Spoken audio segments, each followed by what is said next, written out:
नवरंगपुर रे स्कूल पिलांको कुली काम को नहीं आसीछि अभियोग। पिलांको पाठ पढ़ा बदल रे स्कूल रे काम कराउछन्ति शिक्षक।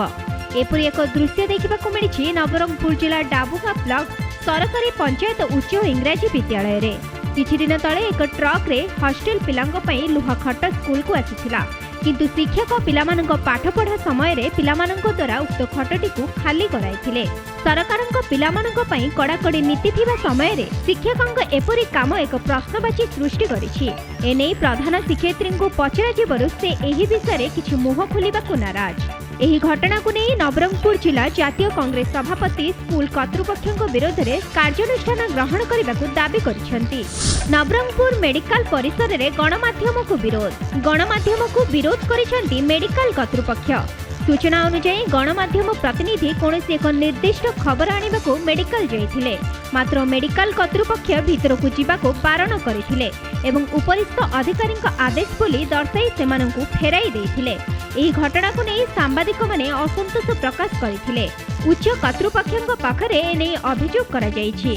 छात्र संसद निर्वाचन को नहीं तातिले छात्र छात्री। मयूरभंज जिला उदला कॉलेज छात्र संसद निर्वाचन बातिल को विरोध करी छात्र छात्री माने कॉलेज मुख्य फाटक रे ताला पकाइबा सह कॉलेज सम्मुख रे विक्षोभ प्रदर्शन करिसेंति। सरकार एक छत्रपात शासन चलाइथिबार अभियोग करिसेंति छात्र छात्री। जदि एहार तुरंत समाधान न हुए तेबे आगामी दिन रे छात्र छात्री माने राजरास्ता को उल्लेइबे बोली चेतावनी दैछंति छात्र नेता माने।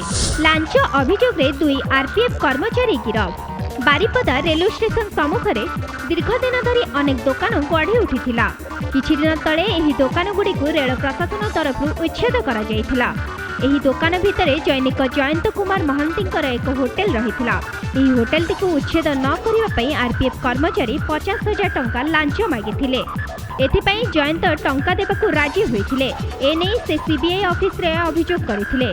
योजना मुताबक श्री महांती लांच बाबदकू 10,000 टंका देउथिबा बेले सीबीआई रो 20 जणिया टीम चढ़ाऊ करी आरपीएफ इन्स्पेक्टर अमित कुमार और कनेस्टेबल प्रमोद मारांडी को गिरफ करथिले। एही कारबार रे संपृक्त थिबा अन्य जणे कनेस्टेबल भागराई मुर्मू फेरार होई जाइथिबा प्रकाश। संपृक्त विभाग पक्षरु घटनार अनुसंधान चलिछि। कटक जिला नरसिंहपुर स्नातक शिक्षा अनुष्ठान पक्षरु गतकाली जातीय क्रीड़ा दिवस पालित हो जाइछि। प्रशिक्षार्थी माने अनुष्ठान एक सचेतनता शोभायात्रा बाहर करी शहर परिक्रमा करथिले। परे एक सभार आयोजन करा जाइथिला। एथिरे अतिथि भाबे बहुत क्रीड़ाविद जोगदे क्रीडार महत्व विषय रे निजर मत रखिथिले। 10 दिन पर पानी टांकी उद्धार है जीवित बालक।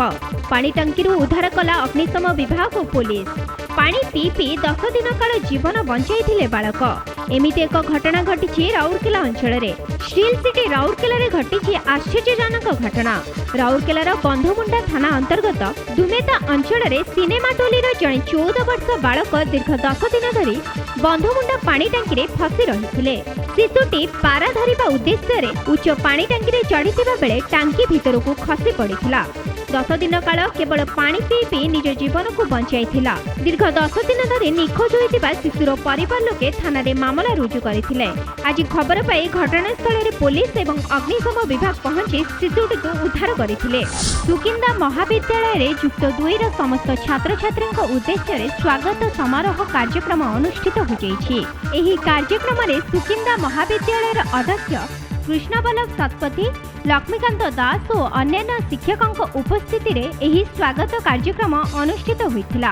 एही स्वागत कार्यक्रम रे शताधिक नूतन छात्र छात्री उपस्थित रहिबा सहित पुरातन छात्र छात्री माने नूतन छात्र छात्री को स्वागत संबर्धना देथिले। एही कार्यक्रम रे महाविद्यालय र अध्यक्ष कृष्णबल्लभ शतपथी छात्र छात्री को वार्ता दे कहिथिले कि प्रकार शृंखलित होई पाठ पढ़िबे ता उपरे ध्यान देबा पई सूचना देथिले।